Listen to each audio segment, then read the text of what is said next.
toucher le bord de son vêtement. Dis à quelqu'un par derrière. Quand j'ai regardé ça pour la première fois, mon esprit m'a amené dans Exode chapitre 33, le verset 23. J'ai dit à Moïse, je ferai passer ma gloire, mais tu me verras que de dos, c'est-à-dire par derrière. Parce qu'aucun homme ne peut voir la face de Dieu et vivre.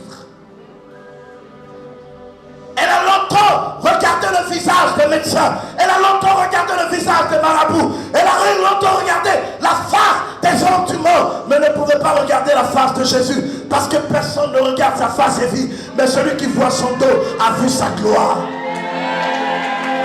La gloire de Dieu n'est pas cachée sur son visage. La gloire de Dieu est cachée dans son dos. Parce que la gloire de Dieu est la destinée des hommes. Et notre destinée est le passé de Dieu. Je pensais que j'étais en train de parler à quelqu'un dans ce ministère. Tout ce que tu feras, Dieu l'a déjà fait. C'est pourquoi ta destinée est le passé de Dieu. Tout ce que tu es appelé à accomplir, Dieu l'a déjà accompli. C'est pourquoi accomplir ne devait plus être un problème pour toi. Tout ce que tu seras, Dieu l'est déjà. La position de derrière est une position de situation. Elle s'est située derrière Jésus. Quand j'ai lu ce texte, je me suis posé la question, pourquoi elle était derrière? J'ai compris que tout ce qui est derrière n'est forcément pas en retard. Je parle à quelqu'un. Je parle à quelqu'un. Jésus avait guéri les hommes avant elle. Hein? Jésus avait ressuscité. Hein? Jésus avait délivré. Hein? Mais cela n'empêche qu'elle vienne par derrière. Le fait qu'elle était venue par derrière ne veut pas dire qu'elle était en retard. Je parle à quelqu'un ce matin. Le fait que tu sois dernier dans ta famille ne veut pas dire que tu sois en retard. Le fait que tu ne sois pas marié ne veut pas dire que tu es en retard. Le fait que tu n'aies pas encore de travail ne veut pas dire que tu es en retard. Ton temps va arriver. Ta saison va arriver. Ton heure viendra. Et quand ton heure sera venue, tu seras béni. Tu seras prospère. Tu te marieras et l'Éternel te propulsera.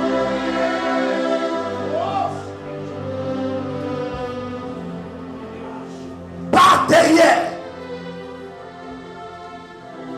tous ceux qui la voyaient venir, Jésus sortait de la ville dont il avait opéré les miracles. Certaines personnes pouvaient dire, mais tu es venu en retard. Il a déjà fini dans la ville. Parce qu'on l'a vu venir par derrière. Ce n'est pas parce que tu es derrière que tu dois être forcément en retard. Parce que la Bible dit, la fin d'une chose vaut mieux que son commencement. Ce n'est pas parce que tu as commencé le dernier que tu vas finir dernier. Dans une course de relais, ce n'est pas celui qui démarre qui gagne. Je parle à quelqu'un. Donnez-moi un bâton. Donnez-moi, voilà, un bâton. Je veux des personnes pour illustrer l'image. Ce matin, je suis un enseignant. Dis Amen. Je veux 4 personnes. 4 personnes. Mettez-vous comme ça.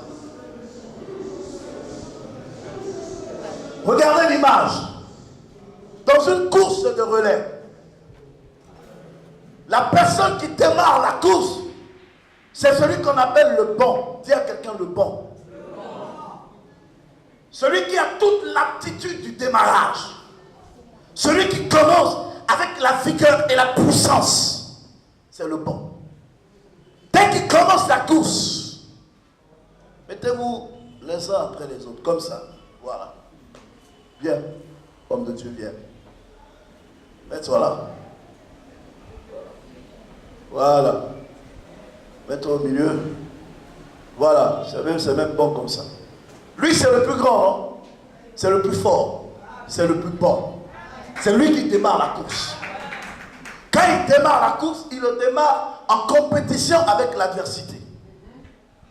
Ceux qui sont adversaires démarrent également leur course. Et ils démarrent. Comment il démarre n'est pas le plus important. Parce que ce n'est pas lui qui achève la course. Mais c'est lui qui commence la course. Le plus important, c'est la personne qui va terminer.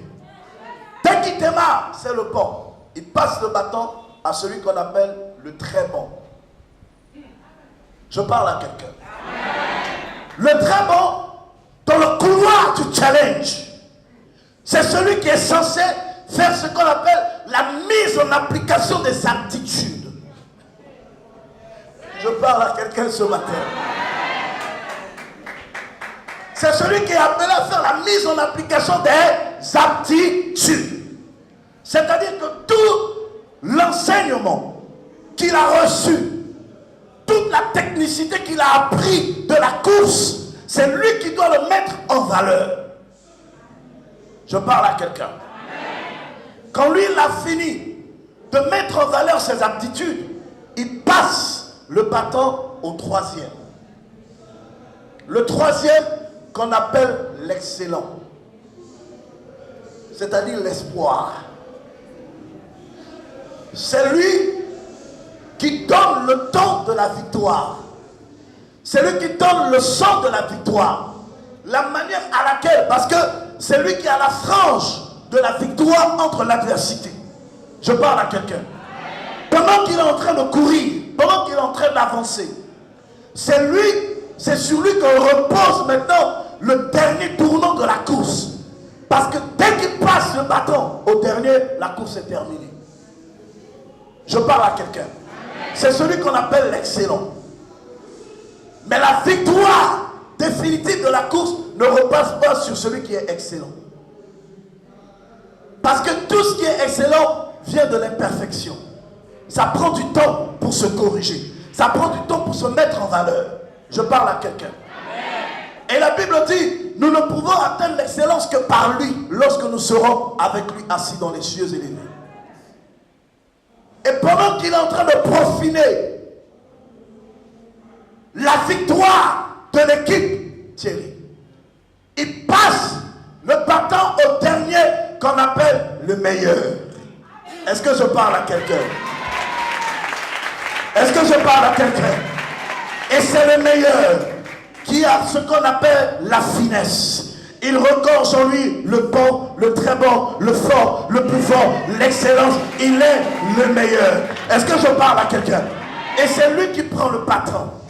Le bâton qui est l'image du commandement. Pendant qu'il est en train de courir, il le lève tout droit en symbole de victoire. Est-ce que je parle à quelqu'un? Lorsqu'il franchit la ligne de la victoire le premier, tout le monde sait que l'équipe a gagné. Qui dit amen bien que j'avance? Je suis venu parler à quelqu'un ce matin. Je suis venu parler à un homme et à une femme. Nous arrivons à une époque où Dieu se choisit une génération des hommes meilleurs. Des personnes qui vont courir avec le bâton de l'évangile pour atteindre des extrémités lointaines de la terre. Des hommes et des femmes qui laisseront l'impact du royaume des cieux dans les églises, dans les nations, dans les familles, dans les maisons, dans les patries du monde entier. Je parle à quelqu'un ce matin. Ce n'est pas parce que lui il a commencé la course qu'il est fondamentalement celui qui doit apporter la victoire à l'équipe. Mais c'est toi qui viens à la fin, qu'on appelle le meilleur. C'est toi qui amène la victoire à ta famille. Je suis venu parler à quelqu'un. Je parle à un homme qui a été longtemps méprisé. Je parle à une personne qui a été longtemps rejetée. N'oublie jamais ceci. La Bible déclare que la pierre qu'ont rejetée les bâtisseurs est devenue la principale de l'angle. Écoutez-moi bien. La Bible dit la pierre qu'ont rejetée. Tant qu'on ne te rejette pas, tu ne deviens pas. Si on ne t'a jamais rejeté, tu ne peux pas devenir. Qui dit amen que j'avance? La Bible dit qu'elle s'est approchée par derrière pour toucher le bord du vêtement de Jésus. Je me suis posé la question, mais pourquoi être passé par derrière? J'ai compris que cette femme a appréhendé quelque chose que le monde n'avait pas appréhendé. La révélation te donne la possession. Pierre, qui dites-vous que je suis? Les uns disent que tu es Élie. D'autres disent que tu es Moïse. Certains disent que tu es tant. Mais vous, qui dites-vous que je suis? Tu es Christ, le Messie. Révélation. Il dit, ce n'est ni la chair, ni le sang qui t'ont révélé cela, mais c'est l'esprit de mon Père qui est dans les cieux. Ni la chair, ni le sang qui te l'ont révélé. Révélation. Alors, tu es cette pierre. Sur cette pierre, je bâtirai mon église. Possession. Révélation, héritage. Révélation, possession. On grandit dans la foi avec Dieu que par la révélation. Vous savez, pourquoi l'église prend beaucoup de retard? Parce qu'il y a beaucoup de bébés spirituels dans l'église. Nous aimons entendre des choses qui nous fassent plaisir, mais nous ne voulons pas grandir dans les choses du royaume. Jésus est monté dans la barque un soir avec les disciples. Il dormait pendant que les disciples, la barque secouait. Il a dormi longtemps. Après il s'est réveillé. Il a menacé la tempête et le vent. La pluie s'est arrêtée. Les disciples ont acclamé. Ils ont dit, mais quel est cet homme qui menace même le vent et la tempête? Ils ont reconnu quand même en lui qu'il y avait une divinité. Mais le soir où il a marché sur les eaux pour arriver, ils ont vu en lui un fantôme. Ça veut dire que la foi des chrétiens est une foi ambivalente. Ça vacille. Ça oscille. Il y a un moment où on croit que Dieu peut faire. Il y a un moment où on ne croit plus du tout que Dieu ne peut pas faire. Mais à laquelle des fois tu t'aptitues. À laquelle des fois tu t'adonnes. Tout le monde pourrait dire à la femme, Jésus est passé. Il a déjà guéri tout le monde, il n'y a plus rien pour toi. Mais ce n'était pas le plus important pour elle. Le plus important pour elle, c'était de faire sa propre expérience. Je parle à quelqu'un ce matin. Le plus important pour moi, je bénis Dieu si Dieu t'a élevé. Je bénis Dieu s'il t'a béni. Je bénis Dieu s'il t'a soutenu. Je bénis Dieu pour tout ce qu'il a fait dans ta vie. Mais le plus important, c'est l'expérience que je ferai de ma foi avec le Dieu que je prie, avec le Dieu que je sais, avec le Dieu en qui j'ai placé ma confiance.